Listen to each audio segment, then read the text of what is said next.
बस दोस्तों, good evening everyone. सबसे इसलिए मिलने आए हैं। नंबर वन कि हम लोग अपनी पहले 2 मिनट बात कर लें कि एग्जाम के अभी यहाँ से हम लोग ठीक 30 डेज पहले खड़े हैं।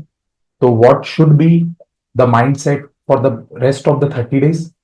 इसमें मैं अपनी एक दो बातें बोलूंगा, मैम अपनी एक दो बातें बोलेगी, फिर हम आपकी क्वेरी सुनेंगे स्पेसिफिक, जैसे मैंने आपको लिखा था। जो प्रॉब्लम जा रही है उसका जवाब देंगे। पहले मैं अपनी बात बोलना चाहूंगा कि अभी तक 5 अप्रैल तक आप लोगों को कहां तक होना चाहिए। तो जिस प्रकार से हमने आपको शेड्यूल दिया था, उस शेड्यूल के अनुसार अगर आप चल रहे हैं तो बहुत बढ़िया, बधाई आपको उसके लिए। और अगर उससे थोड़ा भी पीछे चल रहे हैं, कोई सब्जेक्ट में आप 5 घंटे या 3 घंटे पीछे हैं, 3 क्लास पीछे हैं, तो भी अगर उसको 80-90% भी अचीव कर चुके हैं ना, तो वो भी बहुत बढ़िया है। तो उसके ऊपर ज्यादा परेशान मत होइए। दूसरा पॉइंट, आगे वाला आने वाला जो 1 महीना है, इट इज लेस अबाउट कि मेरा ये हो गया कि नहीं, वो हो गया कि नहीं, उतना मेरे को कॉन्फिडेंस है कि नहीं, मेरा ये चैप्टर कितना अच्छे से हुआ। It is less about that.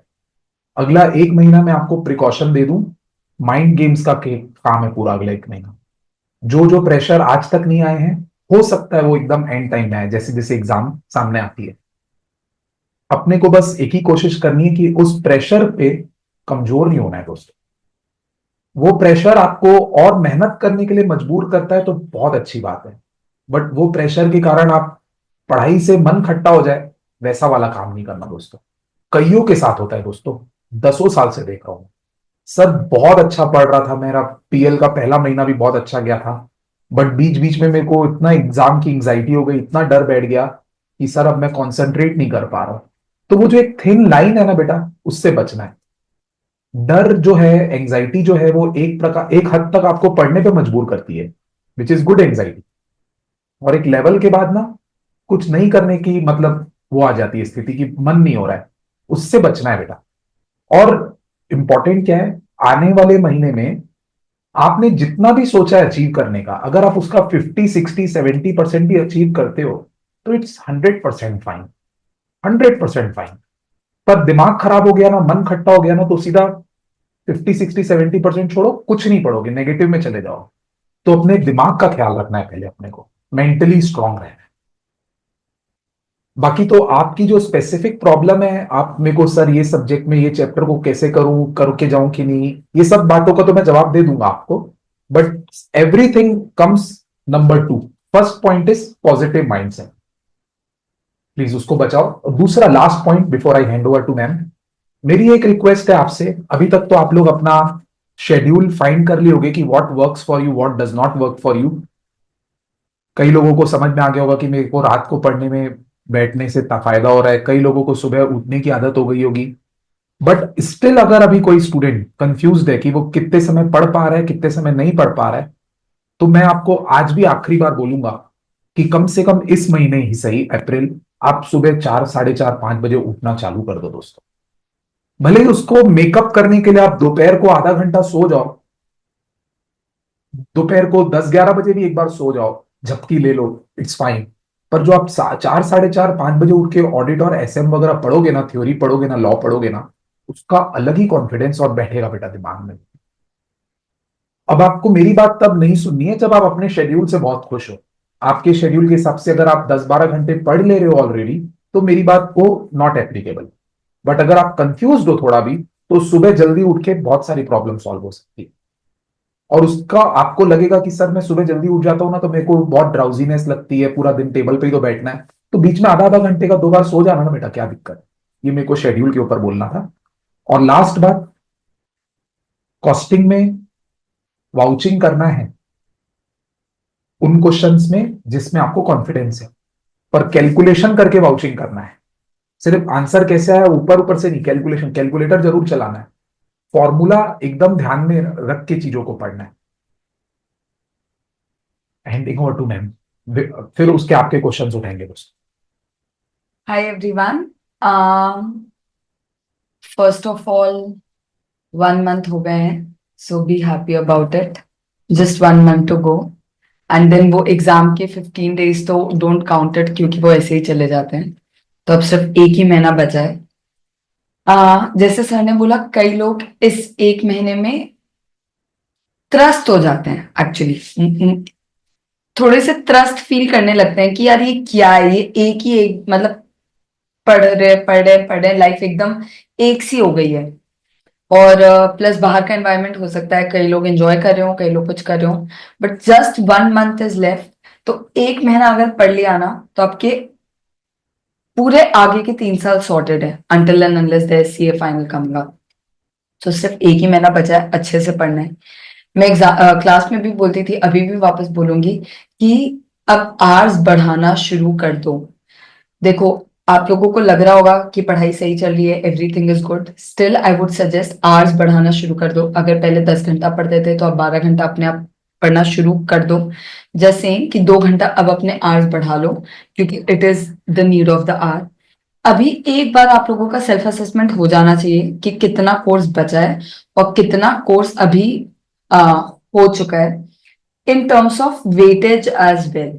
कि भाई, क्या अपने इंपॉर्टेंट टॉपिक्स कर लिए हैं, और कौन से इंपॉर्टेंट टॉपिक्स अभी भी बचे हैं। अगर कोई इंपॉर्टेंट टॉपिक्स बचे या इंपॉर्टेंट सब्जेक्ट्स में अभी भी कंफर्ट नहीं आया है, तो this is a good time कि अब वो टेक अप कर लो।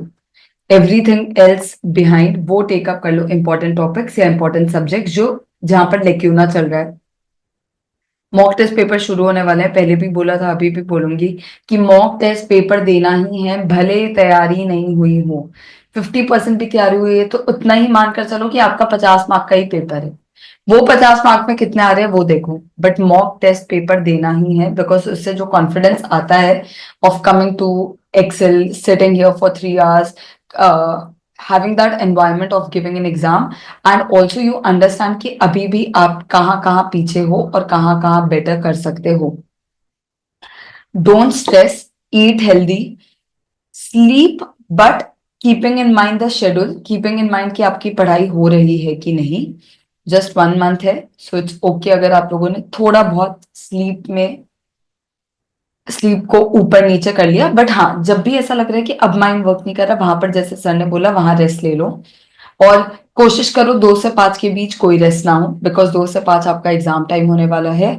तो उसके बीच कोई रेस्ट नहीं होना चाहिए, क्योंकि उस टाइम आप लोगों को इवेंचुअली एग्जाम देना है। सब्जेक्ट रिलेटेड आज सच कुछ बात नहीं कर रही हूँ, यहाँ ग्रुप 1 ग्रुप 2 सारे स्टूडेंट्स हैं। तो अब आप लोग प्लीज अपने डाउट्स पूछो। मोर देन डाउट्स, अगर आप लोगों को कुछ लगता है कि नहीं हो पा रहा है या कहीं पर कॉन्फिडेंस की कमी आ रही है, तो you can just share and ask. 1 second, एक चीज मैं जोड़ूंगा। मॉक टेस्ट के ऊपर भी कुछ लोग बच्चे सवाल पूछेंगे जरूर। मॉक टेस्ट बेटा देने के पीछे आपका ये विजन होना है कि मैं पेपर एक बार देखना चाहता हूं कि अलग अलग चैप्टर एक साथ जब आ जाते हैं साथ साथ में, तो मैं कैसा हैंडल करता हूं, मेरा माइंड कैसे बिहेव करता है, ताकि एग्जाम की एंजाइटी कम हो जाए। नहीं तो अगर आप डायरेक्टली 3 घंटे का पेपर एग्जाम हॉल में देखोगे ना, तो एक पहले पेपर में तो जबरदस्त हिल जाओगे। पहला paper will act like a mock test for you, उसके बाद धक्का लगेगा। आपको बिल्कुल ये नहीं सोचना है कि जब तक मेरा पूरा कोर्स नहीं हो जाता तो मैं मॉक टेस्ट कैसे दूं, या मैं मॉक टेस्ट में कम नंबर लाया तो मेरा कॉन्फिडेंस ऐसे ही डाउन चला जाएगा। अगर मैं आपकी जगह स्टूडेंट रहूं ना, तो मैं तो इतना सोचूंगा, मैं बस पेपर लिखने जा रहा हूं, जितना मेरे को आता है मैं उतना भी लिख पा रहा हूं कि नहीं, एग्जीक्यूट कर पा रहा हूं कि नहीं, वो चेक करूंगा। ना मेरे को मॉक टेस्ट के क्वेश्चन से मतलब है, वो कोई इंपॉर्टेंट क्वेश्चन तो है नहीं। ना मेरे को उसके रिजल्ट से मतलब है, क्योंकि वो मेरा असली रिजल्ट नहीं।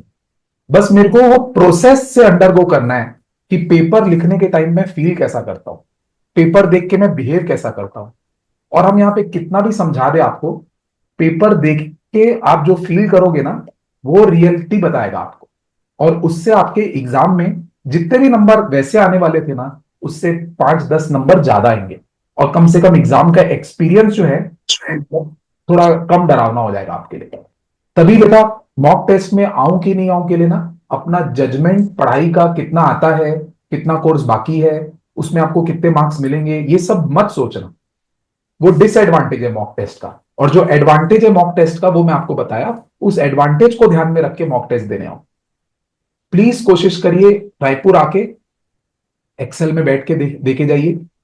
एकदम पॉसिबल नहीं है, बिलासपुर में रहते हैं, 2-3 घंटा दूर रहते हैं, रायपुर आने से टाइम वेस्ट हो जाएगा, तो ऑनलाइन अपने घर से दीजिए। अरे एक्सेल में तभी आइए जब आपके लिए पढ़ाई का नुकसान ज्यादा ना हो। चलिए अब आपके क्वेश्चन शुरू करते हैं। आ, सबसे पहले जिसको जिसको भी क्वेश्चन पूछना है ना, हैंड रेस करके रखिएगा बेटा, एक एक करके मैं चांस ये देखना टूट गया है क्या ये?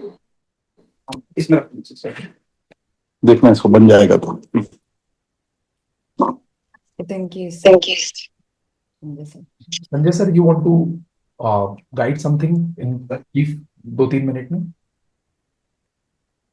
हेलो। Yes sir. हाँ सर। आपको कुछ 2-3 मिनट गाइड करना है तो सर कर सकते हैं। आ, क्या मैं जस्ट अभी ज्वाइन किया हूँ सर, क्या क्वेरी है कुछ बच्चों की? अभी क्वेरी नहीं आई है, हम लोग अपना अभी एक बस इनिशियल कमेंट दिए हैं, बच्चों की क्वेरी उसके बाद आएगी। मैं तो यही बोलना चाहूंगा क्योंकि दिस इज हाई टाइम, और अभी जो अप्रैल चालू हो गया है, मई में एग्जाम है बच्चों की, तो अ, अभी जो है ना एक प्रेशर फील होगा ही होगा। तो इसको नॉर्मल लीजिएगा आप लोग, है ना। मतलब ये जो प्रेशर आ रहा है ये सबके साथ आ रहा है, ये कभी भूल के मत सोचना कि हमारे पास आ रहा है। तो अभी ज्यादा सोचना नहीं है, बस आपकी जो शेड्यूल है उस पर काम करते जाना है। और एक चीज और बोलूंगा मैं, कि जो आपका शेड्यूल है ना वो डिस्टर्ब भी हो रहा होगा कई लोगों का, ज्यादातर लोगों का बल्कि। तो उसमें ना आप अगर वो डिस्टर्ब हो रहा है ना, तो उसको लेट गो करके, उसको थोड़ा सेलेक्टिव करके आपको मूव ऑन करना चाहिए। कहीं अटकना नहीं है अपन को। और उससे क्या होगा कि एक ओवरऑल परफॉर्मेंस आपका चलते चले जाएगा। और थोड़ा चीयर अप रहिए अभी, ज्यादा बहुत ज्यादा लोड मत लीजिए, क्योंकि अगर कोई चीज आपको समझ में नहीं आ रही है तो वही आ जाएगी एग्जाम में, ऐसा नहीं है। एग्जाम ट्रैक थोड़ा बहुत बदलती है, लेकिन पूरा का पूरा 100% कभी नहीं बदलती। 10% 15% ट्रैक चेंज कर सकती है, लेकिन बाकी सब एक ओल्ड एग्जाम से आता है। और लविश सर का मैं सुन रहा था मॉक टेस्ट, तो अभी तो इंस्टीट्यूट ने 10-10 8-8 मॉक टेस्ट के एक सीरीज भी की है। तो उसमें हम लोग वर्किंग कर रहे हैं कि उसमें कुछ नए पॉइंट होंगे तो आपको हम बता देंगे। आज प्रवीण सर भी प्लानिंग किए हैं, तो कि उस मॉक टेस्ट में आपको ऐसी कोई चीज है कि जो आपको देखनी चाहिए, आपका टाइम बचा सके हम। तो उस तरीके से इसको अपन देखेंगे। ओके। हाँ। अब तो बेटा और कोई क्वेश्चन। क्वेरी हो, टेक्स्ट में कोई प्रॉब्लम आ रही है किसी को टेक्स्ट में? सर अभी एक एक स्टूडेंट ना अपनी क्वेरी पुट पुट करते रहेगा, जिसका भी होगा बताएगा। ठीक। सूर्यांश बताइए बेटा, अनम्यूट करके। सर एडवांस अकाउंट्स में ब्रांच अकाउंटिंग स्टार्ट भी नहीं किया हूँ, क्या करूँ? मत करो। मत करूँ। देखो मेरा एक पॉइंट है, एक ना, मैं बोलने जा रहा था, मैम बात कर रही थी, एक डेट डिसाइड कर लेना है बेटा अपने को, कि इस डेट के बाद ना कुछ नया नहीं पढ़ूंगा, क्योंकि revision is more important, revision is also important. तो कोई भी चीज पढ़नी है ना, तो आप आज 5 तारीख है, 4 तारीख है, मैक्सिमम 10 तारीख तक या 15 तारीख तक, 12-13 तारीख तक, 15 भी बहुत लेट हो जाएगा, तब तक कोई चीज जो आपने नहीं पढ़ी है या टफ लगती थी, उसको रिवाइज, उसको पढ़ने की हिम्मत कर सकते हो आप। अब वो वक्त निकल गया है कि कोई भी टॉपिक जो नहीं किए उसको फर्स्ट टाइम देखें। अब मैं बीच का रास्ता बताता हूँ बेटा। अगर आप तो सिर्फ मेरे ख्याल से सूर्यांश भाई ग्रुप 1 वाले हो कि बोथ वाले हो? हाँ, ग्रुप 1। हाँ, तो आप स्टडी मैट के क्वेश्चंस खुद से पढ़ के, इलस्ट्रेशन ही कम से कम, जीरो पे नहीं जाना है। बस अपने को क्या पता लड्डू क्वेश्चन आ गया तो उसके लिए मैं आपको बोल रहा हूं कि जीरो पे मत जाइए। ब्रांच अकाउंट के स्टडी मैट के क्वेश्चन सॉल्यूशन के साथ जो दिए रहते हैं, उसमें जितने समझ में आ रहे हैं लगा के जाइए, क्योंकि मेरा एक रूल है कि मैं जीरो पे नहीं जाना चाहता कोई भी चीज पे। कल को लड्डू क्वेश्चन आ गया ना तो बहुत अखर जाता है मेरे एग्जाम में, क्योंकि मैं उसी से ही पास हुआ हूं, उसी से ही AIR आया हूँ। लड्डू क्वेश्चन आ गए थे कई बार, तो पढ़ के जाना बहुत काम आया था, छोड़ने के फेवर में नहीं होगा। चैतन्य Goenka.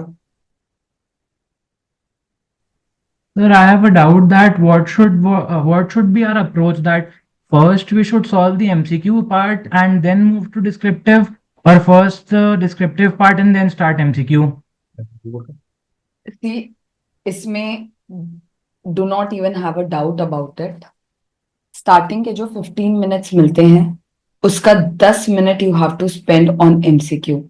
Honestly 10 minutes spend on MCQ, 5 minutes spend on the planning of paper, checking of the questions and planning of the paper. आपको वो जो 10 मिनट है उसमें आपके एमसीक्यू हो जाएंगे ऑलमोस्ट। यानी आपको सबसे पहले एमसीक्यू टिक करके आपका एमसीक्यू पेपर साइड रख देना है। मतलब फिर वो आखिरी के 10 मिनट में उठाना जस्ट टू रीचेक। ठीक है। एमसीक्यू जैसे ही सबसे पहले हो जाएंगे, एक कॉन्फिडेंस आ जाएगा 30 मार्क का। उसके पास, आपके पास ऑलमोस्ट 2.5 hours है जस्ट फॉर 70 मार्क्स। तो MCQ has to be at the start, and we have experience kids thinking MCQ end में कर लेंगे। करने का समय नहीं बना, क्योंकि always subjective takes your time. समय नहीं बचा। इजी थे एमसीक्यू, बट किए नहीं, 30 मार्क गए। वो करना ही नहीं है, वो अप्रोच ही नहीं लेना है। 30 marks has to be done first. इसमें ना बेटा मैं मेरा अपना वर्जन बताऊंगा। 10 मिनट में जज कर लीजिएगा कि बनेगा, बन रहा है एकदम इजीली, कि थोड़ी मेहनत करूंगा तो बनेगा। ये जजमेंट करना। और एक तीसरा भी ऑप्शन हो सकता है, मतलब कि बनेगा ही नहीं। तो अगर एब्सोल्युटली ब्लैंक टाइप का लगे ना आपको कि नहीं बनेगा, तो फिर लड़ाई करने मत लग जाना उससे। तो फर्स्ट जजमेंट, बस मैम ने बिल्कुल सही बोला है, बट ये सब प्रोवाइडेड आपको ऐसा लगे या तो मेरे से बन रहा है या तो थोड़ी मेहनत करूंगा तो बन जाएगा, तभी आगे बढ़ना। नहीं तो एकदम ब्लैक लग रहा है ना, ब्लैकआउट लग रहा है, तो आराम से बाद में बनाना, कोई दिक्कत नहीं है। अच्छा, प्रोवाइडेड साथ में और जो सब्जेक्टिव पेपर मिला है साथ में, वो अच्छा लग रहा है, अट्रैक्टिव लग रहा है कि इसमें तो मैं बहुत फोड़ दूंगा, तो फिर उसको चालू करना। The rule is which ever question give you 50-60 marks first, उसको अपने को सबसे पहले अटेम्प्ट करना है। अब वो एमसीक्यू होता है कि बड़ा क्वेश्चन होता है, वो आपको 10-15 मिनट जो मिल रहा है शुरुआत में इनफ है डिसाइड करने के। रास्ता सबका अपना अपना होता है। नेक्स्ट, मनन अग्रवाल। सर ऑडिट में थोड़ी सी आपसे गाइडेंस चाहिए थी कि हमें ऑडिट कैसे पढ़ना चाहिए, क्योंकि आंसर राइटिंग में सर एकदम हमें बुकिश लैंग्वेज थोड़ा कोट करना है, कि अदरवाइज थोड़ा मिक्स एंड मैच चल जाएगा। देखो सर, मैं एक आपके साथ शेयर करता हूँ चीज। मैं कल परसों ही ना जनवरी 25 का क्वेश्चन पेपर देख रहा था अपनी नई बुक को बनाने के टाइम पे। जो टॉपिक्स मैं आपको चार पढ़ाता हूँ, आइटम्स, बैंक ऑडिट और डिफरेंट एंटिटीज और वट एवर चार, हम्म। उसका ना सर 37 मार्क्स का वेटेज है सिर्फ। ओके। और बाकी 63 मार्क्स का करनी सर के एरिया का वेटेज है।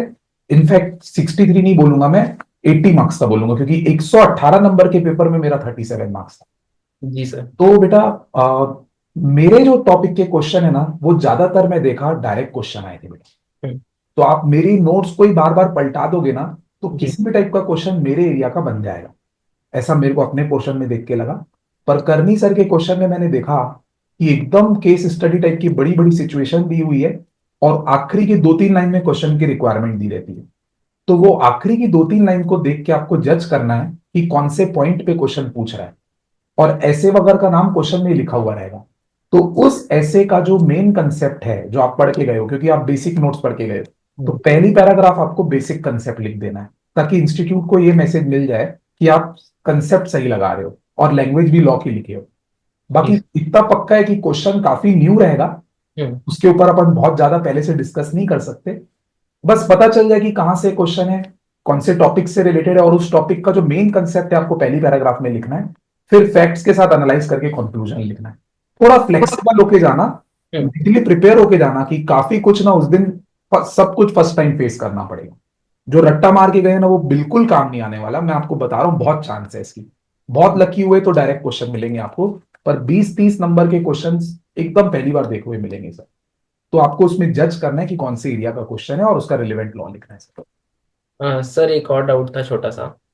सर लॉ में सेक्शंस कोड करना, जैसे बहुत सारी जगह कंफ्यूजन्स हो जाते हैं आंसर राइटिंग के टाइम पे, तो बिल्कुल भी जब तक श्योर नहीं हो जाओ तब तक मत लिखना। Right. और मेरा पॉइंट है, सब सेक्शन तो लिखना ही मत मेरे भाई। सब सेक्शन में ना अच्छा खासा लोगों को डाउट हो जाता है। जी। सेक्शन भी लिख दोगे ना तो रिस्पेक्ट है आपकी एग्जाम इंस्टीट्यूट की नजर में। सब सेक्शन का तो रिस्क लेने ही नहीं बोलूंगा मैं। और सेक्शन में आप लोगों को ये बोलूंगा कि श्योर हो गए तो ही लिखना, नहीं तो according to the provisions of companies act लिखना, इसे काम बना लेना। आधा एक नंबर कम मिले चलेगा, पूरे 5 ही गायब हो जाए वो नहीं चलेगा। जी सर, थैंक यू सर। हाथ खड़े करेंगे बेटा, किसी और को कुछ पूछना है तो। एक्चुअली अपन को सारे शायद दिखने रहे क्या? नहीं। कोई subject related doubt which we can ask the teachers who are not here, and कोई भी कंपैरेटिवली। साइकोलॉजिकल प्रॉब्लम जा रहा है, पढ़ाई नहीं हो रही है, किसी भी टाइप की, बेटा शर्माओ मत। आप लोग प्राइवेट में तो फोन करते ही रहते हो, मैसेज डालते ही रहते हो। यहाँ पे डिस्कस करने का ऑब्जेक्टिव ये है कि किसी और को भी वो दिक्कत जा रही होगी तो कॉमन प्लेटफॉर्म में डिस्कस हो जाए। नोबडी इज गोइंग टू जज यू। सर अकाउंटिंग स्टैंडर्ड्स के थ्योरी चैप्टर्स कैसे करें? थ्योरी थोड़ी चैप्टर्स टाइप के मतलब जा आप रहे हैं। बात कर रहे हो AS1 की, AS4-5 की, AS29 की, AS18 की रिलेटेड पार्टी की, 14, और 13 या डिस्को 14। की डिसकंटिन्यूइंग ऑपरेशन की। हाँ। सर कितना बढ़िया पढ़ाया हूँ आपको। सर पढ़ाए वो, पर वो भूल जा रहे पढ़ने के बाद भी। अपनी जो नोट्स है ना, हाँ। उसमें क्वेश्चन के बाजू में ही मैं कई बार आप लोगों को मेन लाइन लिखवा देता था कि इसकी मेन लाइन इतनी है। और एएस में ना सर, एग्जैक्ट आंसर को चेज मत करो, थ्योरी वाले में खास करके। बस मेन मेन पॉइंट याद आ जाए कि इसका ये आंसर है, उसका मेन पॉइंट क्या है, उतना याद आ जाए तो भी एग्जाम में सफिशिएंट है। पूरा का पूरा आप क्या सिर्फ ग्रुप 1 वाले हो ना, तो आप बहुत एकदम प्रिसाइज होके चल रहे हो कि अरे यार इसकी भी मेरे को लैंग्वेज है। बोथ वाले से पूछो, उसका तो बेचारे का सही सही गैस ही नहीं बैठता है, वो सोचता कुछ है, समझ कुछ और आता है। वो तो सही कौन से एएस का है, यही नहीं पकड़ पाता है। तो आपको बेसिक समझ में आ जाए ना एक बार कि ये इसमें, जैसे मैं एग्जांपल बोल रहा हूँ थ्योरी में आपका, प्रोविजन वाला एएस है, प्रोविजन एंड कंटिजेंट लायबिलिटी। तो उसमें तो मेन डिसाइड यही करना पड़ता है कि माल बेच दिए थे, इतनी सामान खराब होने की प्रोबेबिलिटी है, प्रोविजन बनाना पड़ेगा कि नहीं। तो आपको बस याद आ रहा है ना कि हाँ इसमें तो प्रोविजन पढ़ाना पड़ता है, सर ने बताया था, क्योंकि इसमें ये कंडीशन सेटिस्फाई हो रही है, काफी है। एग्जाम हॉल में लिख लोगे आप ठीक ठाक। क्या है, अपने को इतने सारे क्वेश्चन रिवाइज कर रहे हैं ना, तो सबकी लैंग्वेज के साथ रिवाइज नहीं कर सकते अपन। उसका वर्डिक्ट याद रख सकते हैं कि इसमें बनाना पड़ता है, इसमें नहीं, इसमें हाँ इसमें ना। बाकी डेकोरेशन पेपर में ही होगा बेटा। वृद्धि बैद, बेटा इतना लंबा चैट लिख रहे हो, बोल दो ना, क्या दिक्कत है। अनम्यूट करके वृद्धि बैद चैट पढ़ना पॉसिबल, हम लोग को दिक्कत जाएगी बेटा। रिकॉर्डिंग। अच्छा रीडिंग रूम में हूँ, अच्छा। रीडिंग रूम नहीं, में है। उसने वैसे लिखा है एसएम का चैप्टर 5 और चैप्टर 1 डिसकंटिन्यू कर दिया है एसएम का। एक आप सेंसर नीचे, ये 3 न्यू मैसेजेस पे चाहिए। Yes yes. कर लूं या फिर बाद में मॉक के 2-3 दिन पहले दूं? ठीक है। सबसे पहली बात तो क्यों डिसकंटिन्यू किया है? 50 मार्क्स के लिए 5 मार्क, 50 मार्क्स के लिए 5 ही चैप्टर पढ़ने हैं, तो उसको डिसकंटिन्यू क्यों किया है? एक और दूसरा, मैंने पहले भी बोला था, अभी भी बता रही हूँ बेटा, चैप्टर 1 बहुत इंपॉर्टेंट है, क्योंकि 20 से 22 पेज का है। हर चैप्टर में कहीं ना कहीं चैप्टर 1 की थ्योरी डिस्कस हुई है, तो चैप्टर 1 तो 200% करना है। चैप्टर 5 थोड़ा बड़ा है, इसलिए लगता है कि यार वो छोड़ दो या बाद में कर लेंगे, वो I can understand, but chapter 1 तो अभी ही कर लो।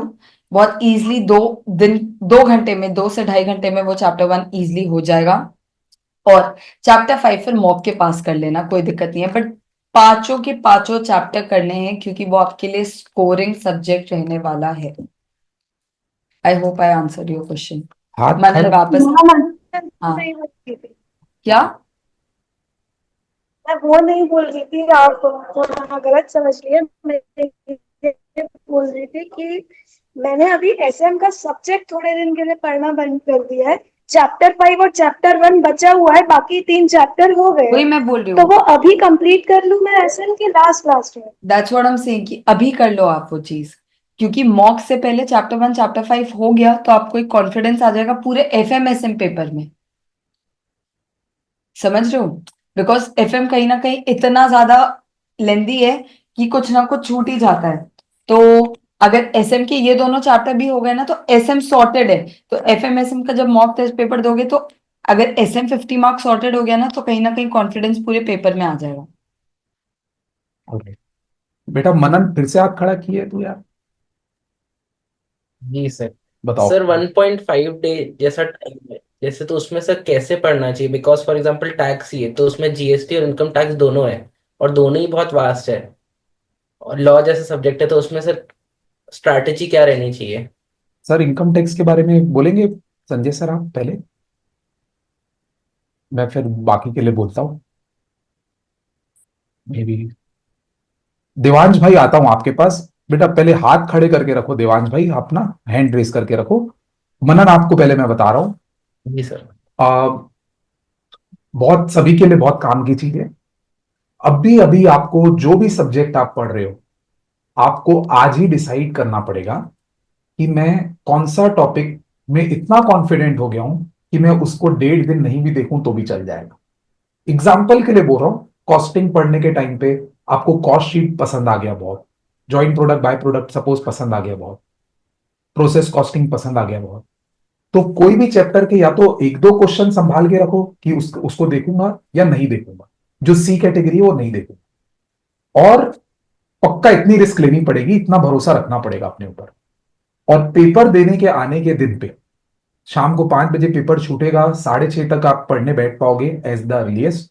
उस दिन आपको जो इजी टॉपिक लगता है, जो स्ट्रेस में नहीं है, जैसे लॉ का एग्जांपल लूं मैं, तो लॉ में अगर आपको ऑडिटर अच्छा लगता है, आपको डिविडेंड चैप्टर अच्छा लगता है, आपको फॉरेन कंपनी या फेमा अच्छा लगता है, इजी लगता है, उसको निपटा के छोड़ सोना है। बहुत सारी चीजें जो करना है ही और इजी भी लगती है उसको करना है। जो भी टिपिकल लगता है, टफ लगता है, फॉर एग्जाम्पल जीसीए और इंटरप्रिटेशन टफ लगता है, तो जो सेकंड फुल डे है ना बेटा, उसमें जी। सुबह सुबह उसको पढ़ना है, कोई भी टफ टॉपिक को। Got it. और जो पेपर के दिन की मॉर्निंग है, उस दिन अपने को रिवीजन ही करना है। जो मोस्ट इंपॉर्टेंट चीजें, इन अदर वर्ड्स में बोलूंगा, आपको अभी से डिसाइड करके रखना है कि आप उस दिन 1.5 दिन क्या करने वाले हो। उस दिन डिसाइड नहीं हो पाता, उस दिन सब ब्लैंक रहता है इंसान। तो आपको अभी बुक के फर्स्ट पेज पे लिख के रखना है। कोई भी टॉपिक पढ़ते हो ना, यार ये तो हार्ड लग रहा था यार, या इसको तो एकदम ही ट्रिकी था, ये तो पढ़ता हूं भूल जाता हूं, पढ़ता हूं भूल जाता हूं, तो वो लिखा हुआ रहना चाहिए आपके पास। और इनफ टाइम, 1 महीने में डिसाइड हो जाता है, पता है कि उस दिन क्या पढ़ने वाला है। Thank you. एक स्टूडेंट था, क्या नाम था, मैंने उसको बोला बाद में लिखना चाहिए। देवांश। हाँ, देवांश गोयल, बोलो बेटा। अच्छा, वो भी लिखने वाली पोजीशन में ही है, बताने वाली पोजीशन में नहीं है, चैट में लिखे होंगे। जस्ट आप लोगों को मेरे ये ख्याल से ये मिला होगा। मैडम, ये एसएम के लिए लिखिए। I am also facing some problem with chapter 5। बाकी तो हो गया है, पर चैप्टर 5 हो नहीं रहा है। Can you please come up with 100% we'll come up with a revision video. Actually ये प्लानिंग भी कर लिया है, सारे चैप्टर्स की एक एक रिवीजन वीडियो अपन करेंगे, या हम सारे चैप्टर्स के केस स्टडीज और क्वेश्चंस करेंगे, जिससे आपका चैप्टर नंबर 5 पूरा रिवाइज हो जाएगा। So don't worry about that. By the way, अगर मैं 1.5 दिन की एक बार स्टडी के बारे में बोलूं, तो जैसे डीटी आईडीटी थोड़ा वास्ट है, तो आप लोगों के पास या तो समरी नोट्स होंगे या आईडीटी में चार्ट बने हुए होंगे। I would personally suggest you, आप हर एक चीज नहीं पढ़ सकते, है ना, बट आप समरी नोट्स पूरे कवर कर सकते हो। और कभी कभी कुछ कुछ बच्चों को कॉन्फिडेंस तभी आता है जब सब कुछ आंखों से गुजर गया। हाँ। ठीक है, तो डीटी आईडीटी में at least summary notes and charts का फुल टू यूज करना है। कमिंग टू एफएम एसएम, वहां पर भी थोड़ी सी दिक्कत होती है। तो एफएम के सारे फॉर्मूलाज प्लस जो भी मतलब सर बताते हैं कि भाई इसका क्या बोलते हैं, ऑडिटिंग कर लेना, ये सारे क्वेश्चंस का, ये इंपॉर्टेंट क्वेश्चन है, वो Vouching, सबकी vouching. ऑडिटिंग, सॉरी, वाउचिंग होनी चाहिए। SM comparatively I would say छोटा है। अगर एसएम की 2 महीने में तैयारी अच्छी हुई है तो एसएम बहुत फास्ट रिवाइज हो जाएगा। तो I can also suggest you कि भाई आप जिस दिन पेपर देकर आए उसी दिन एसएम कर लो। एसएम के या तो 4 चैप्टर कर लो, 5वां चैप्टर जो थोड़ा बड़ा है वो छोड़ दो, तो एक दिन में आपका एफएम बहुत अच्छा कॉन्फिडेंस दे देगा। ऐसे करके आप लोगों का हर का एक या तो नोट्स बना हुआ होगा या एक फ्लो रहा होगा कि ये चैप्टर इजी है, ये चैप्टर इजी है, ये चैप्टर इजी है, ये चैप्टर में कॉन्फिडेंस है। वो सारे चैप्टर आते दिन कर लेना, क्योंकि उससे आपको नेक्स्ट डे का कॉन्फिडेंस आ जाए। This was my way of studying. Yes. और किसी बताइए को और। कुछ डाउट बेटा, हाथ खड़े करेंगे और बताएंगे। बहती मैडम, कैसी चल रही है पढ़ाई? सर ठीक चल रही है, मतलब जितना पढ़ रही हूँ ऐसा लग रहा है भूलते जा रही हूँ, तो मल्टीपल रिविजन्स। देखो, आप तो क्लास में आपका सब कुछ सॉर्टेड था, आप सब अच्छे से मेरे से पहले क्वेश्चन बनाते थे, कई बार आपने टॉप भी किया था। तो बेटा देखो, मेंटली अपने आप को खराब कर सकते हो आप ज्यादा से ज्यादा, उससे ज्यादा नहीं कर सकते। मैं बस अपने आप को संभाल के जाओ। You were already good, I am sure you must be already good. ये हमारा भरोसा कह रहा है आपके ऊपर। तो आप बस अपने आप को संभालो, एग्जाम हॉल सही से सलामत चले जाओ, बढ़िया पक्का पास हो जाने वाले हो आप। कईयों के साथ ऐसा है बेटा, most of the students are so good कि उन लोग को 60-70 नंबर की टेंशन नहीं। तो आएंगे बेटा, है ना, बस अपना संभालो अपने आप को। और जो आप सोच रहे हो ना कि मैं जो पढ़ रही हूँ भूल जा रही हूँ, आप एक्चुअली भूल नहीं रहे हो, आप मत लेना टेंशन। सबकॉन्शियस माइंड में सब याद रहता है। अभी कोई स्पेसिफिक पूछ लूंगा ना आपसे चीज, कहीं ना कहीं से दिमाग लगा के बता ही दोगे आप। वो आपका माइंड आपको नहीं बताएगा कि आपको याद है, रहता है याद पर। Okay. Yes sir. Yes sir. और जो एकदम ही आप श्योर हो कि मैं भूल रही हूँ, पक्का ही भूल रही हूँ, तो वो जो अभी 1.5 दिन वाले क्राइटेरिया वाला लिस्ट था ना, पढ़ते पढ़ते ही उसको लिस्ट में बनाते जाओ। भले ही वो 20, 25, 30, 40 टॉपिक क्यों ना हो जाए, जो भूल जा रही हूँ वाले में जा रहा है, तो वो 1.5 दिन उसी में करना है अपने को। वो लिस्ट भी तो पूरी फुल करनी है ना, ताकि नहीं तो उस दिन फालतू खाली नहीं बैठे रहे एग्जाम के दिन अपन। 1.5 दिन में पढ़ेंगे वो हार्ड हार्ड चीजें। Yes sir. अब यस। मैं खुद ही बात करता हूँ कुछ कुछ लोगों से। अभी एक जन हाथ खड़ा किए, Harsh Bang. Hi Harsh, how are you? So fine, sir. You are also going to do very good. बताओ। सर जो जेपीवीपी में है, बुक में, अपने बुक में 18 क्वेश्चन है, लेकिन जो एसएम में जो आप करवाए हो उसमें बस 7-8 क्वेश्चन थे, वो भी इजी थे। तो फिर बुक के क्वेश्चन करना है या? नहीं बेटा, मैं ना एकदम स्पेसिफिक बोलूंगा, वो चैप्टर इंपॉर्टेंट थोड़ा कम है, तभी मैं स्टडी मेट के क्वेश्चन ही करने आपको बोलूंगा नंबर 1। और वो चैलेंजिंग नहीं है, अपन उसको थोड़ा सा सी कैटेगरी चैप्टर मान के पढ़े हैं। Let us call it we have taken a risk हल्का सा। और अगर एक्स्ट्रा कुछ करना है आपको, तो मैं अभी जो आरटीपी का क्वेश्चन अपलोड किया था ना, बहुत ही बढ़िया क्वेश्चन था। वो जेपीबीपी विद प्रोसेस कॉस्टिंग था। वो क्वेश्चन करिए, स्टडी मेट के क्वेश्चन करिए, उसी में से मिलता जुलता बन जाएगा बेटा। Okay sir. Abhimanyu, how are you? Good sir. कोई तकलीफ? Yes sir. क्या हो गया?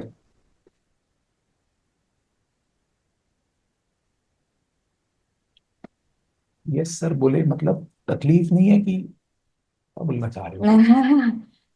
Okay Vishesh, you want to say something? Mic चालू किया है आपने।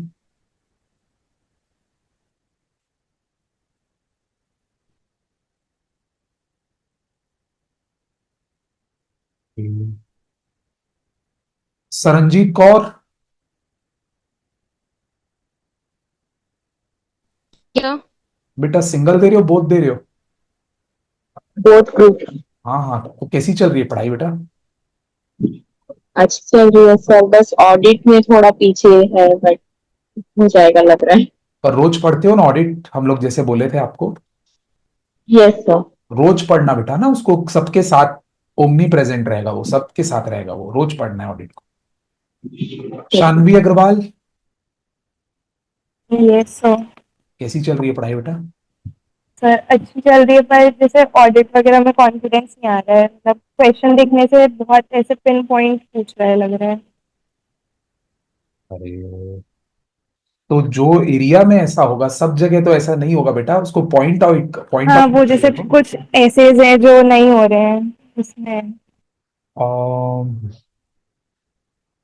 पक्का फ्रॉड रिपोर्टिंग होगा, एक 240 शायद, और एक 315 330 तो पक्का होता होगा। Yes sir.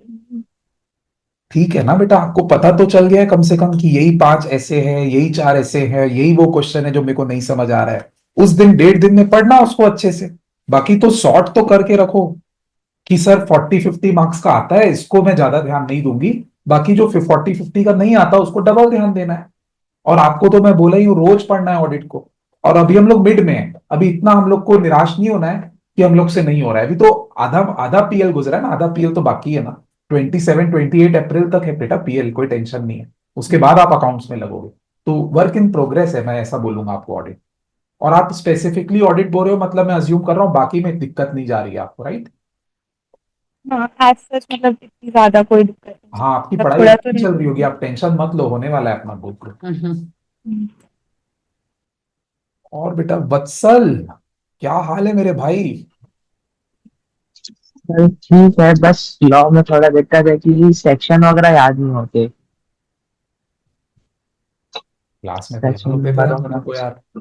सेक्शन नंबर याद नहीं होते या लॉ याद नहीं होता? नंबर सेक्शन नंबर वगैरह अरे कुछ भी वो याद हो नहीं। जाएंगे, जितनी बार पढ़ोगे वो हो जाएंगे। और लगता है सेक्शन नंबर याद नहीं हो रहा, तो एक जगह सेक्शन नंबर हाँ लिख ले सारे, उसको घुमा घुमा कर देखते रहा कर सोने से पहले, और अपने इफ को, that is your only issue. हाँ, और अपने को सेक्शन नंबर ही याद रखना है, सब सेक्शन में तो फंसना भी नहीं है। हम्म, और नहीं भी लिखे मान लो सेक्शन नंबर, तो एक ही नंबर जाना है यार, 5 नंबर में से क्या टेंशन है। लॉ तो याद आ बिल्कुल। रहा है, अच्छा ड्राफ्ट करते हो आप। और प्रैक्टिकल तो आपका स्ट्रांग है वैसे भी, तो आप थ्योरी पे थोड़ा ज्यादा टाइम स्पेंड करो ना। You can afford. ग्रुप 1 में लॉ, ग्रुप 2 सर में। मैं ऑडिट, मेरे को थोड़ा बैकएंड में था तो उसको मैं स्टार्टिंग में ऑडिट पे ही कवर किया हूँ। मतलब प्रैक्टिकल का थोड़ा छोड़ दिया था। अभी हाँ, प्रैक्टिकल को धीरे धीरे ले रहा हूँ। और अभी मैं चालू नहीं किया हूँ एक्चुअली में। ओके। क्वेश्चन पेपर सॉल्व करना चालू नहीं किया हूँ मैं। उसको अरे अभी यार, चालू करना है। हाँ, क्वेश्चन पेपर सॉल्व वगैरह नहीं करना है भाई। बस क्वेश्चन और आंसर पढ़ के जाना है। किसको पढ़, कितना कितना पढ़ के जाओगे? क्वेश्चन और आंसर साथ में पढ़ना है। सॉल्व नहीं करना है कोई भी चीज थ्योरी में, इतना टाइम नहीं है यस बोर्ड में सर। अपने पास। प्रियंका, कैसी चल रही है पढ़ाई बेटा? Good evening sir. हाँ, गुड इवनिंग। सर अच्छी चल रही है, लेकिन ये है कि मेरा अभी तक 80% सिलेबस ही हुआ है। मतलब इम्पोर्टेंट चैप्टर सारे हो गए हैं। 80, ओके। 80% ही हुआ है ना? बस बस। हाँ, तो मुझे ये लगता 80%। है कि 20% अगर नहीं की तो कैसे करूंगी मॉक टेस्ट, दस ऐसे नहीं, थोड़ी मॉक बता। टेस्ट का पहले बता दिया बेटा मैंने। 80% is good enough to do the mock test. और मॉक टेस्ट हम किस विजन से देने जा रहे हैं कि बस पेपर से मिल के आना है, एक बार फील लेके आना है, दैट्स इट। एंड सर जैसे मैं अभी एमपीपी सॉल्व करना स्टार्ट किया मैंने। तो उसमें जैसे मैं सॉल्व करना स्टार्ट करती हूँ, मैं कॉन्सेप्ट ही भूल जाती हूँ, फिर बार बार उसको जाकर रिविजन करना पड़ता है।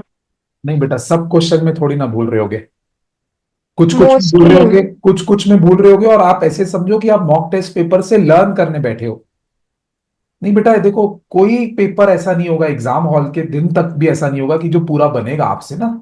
थोड़ा एटीट्यूड ऐसा रखो कि मैं उससे पढ़ने बैठी हूं, अगर देख के लगता है ना कि वो इजी क्वेश्चन है, मेहनत करूंगी तो बन जाएगा, प्लीज मत बनाने बैठो। उतना रिस्क लेना पड़ेगा। और देख के हिल जा रहे हैं क्वेश्चन कि क्या क्वेश्चन है भाई, तो खुश नसीब हो आप कि एग्जाम के पहले आप क्वेश्चन देख लिए। तो वो क्वेश्चन को आपको समझ के जाना है। लर्निंग मोड में पढ़ो बेटा, इवेल्युएट मोड में मत पढ़ो कि मेरे से बन रहा है कि नहीं। अरे अभी भी सीख ही रहे हैं। मॉक टेस्ट पेपर हो चाहे रिवीजन टेस्ट पेपर हो, देखा हुआ बस कर लो क्वेश्चन। अगर बनता हुआ दिख रहा है, एक्चुअल में मत बनाओ। नहीं बनता हुआ दिख रहा है, उसका सजेस्टेड आंसर देख के उसको दिमाग में सेट करो। अभी जजमेंट नहीं कर सकते आप अपने आप को, फालतू एंग्जाइटी होगी, कोई मतलब नहीं। सर और ऑडिट और एसएम में कॉन्सेप्ट क्लैरिटी ज्यादा रखना चाहिए या लर्न करना चाहिए कॉन्सेप्ट को ज्यादा?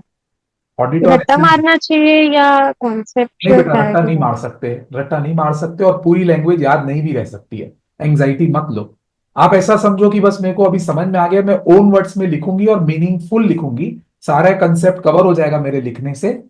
उतना भी अश्योरेंस मिल जाए तो बहुत बहुत सेंसिटिव डाउट है आपका, मेरे को बहुत पसंद आया सर वो कि पूरा मिक्सअप एग्जैक्ट हो लैंग्वेज जाता है। मेरे को याद नहीं हो रही है सर, मैं कैसे लिख पाऊंगी पेपर में? पूरे हिंदुस्तान में किसी को नहीं याद होगी बेटा एग्जैक्ट लैंग्वेज, आप टेंशन मत लो, मैं आपको बता रहा हूं।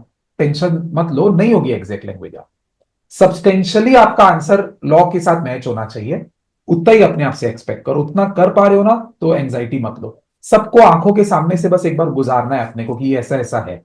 100% याद नहीं रहता है, ऊपर ऊपर से याद रहता है बेटा सब।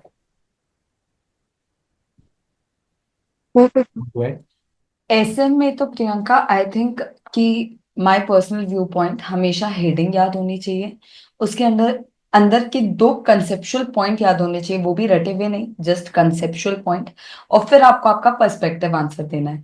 तो एसएम में तो आप टेंशन ही मत लो कि आपको पूरा का पूरा रटना है। आपको एसएम में क्वेश्चन के अकॉर्डिंग आंसर लिखना है, वो भी विथ आपके हेडिंग्स एकदम ऑन पॉइंट होने चाहिए, और उसके अंदर का 2 लाइन का कंटेंट एकदम ऑन पॉइंट होना चाहिए, दैट इज इट।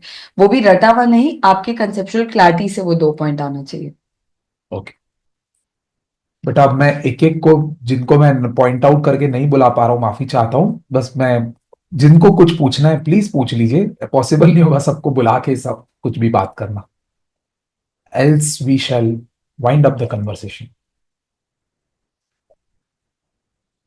किसी को कुछ पूछना है? और अच्छा, कोई बात नहीं, अगर आप यहाँ नहीं नहीं पूछे, नॉट अ प्रॉब्लम। आप तो जानते ही हो, आप कभी भी मेरे को फोन करके, मैम को फोन करके बात कर सकते हैं। We will do it that way. तो आज के लिए इतना ही रखते हैं बेटा। Thank you. Thank you.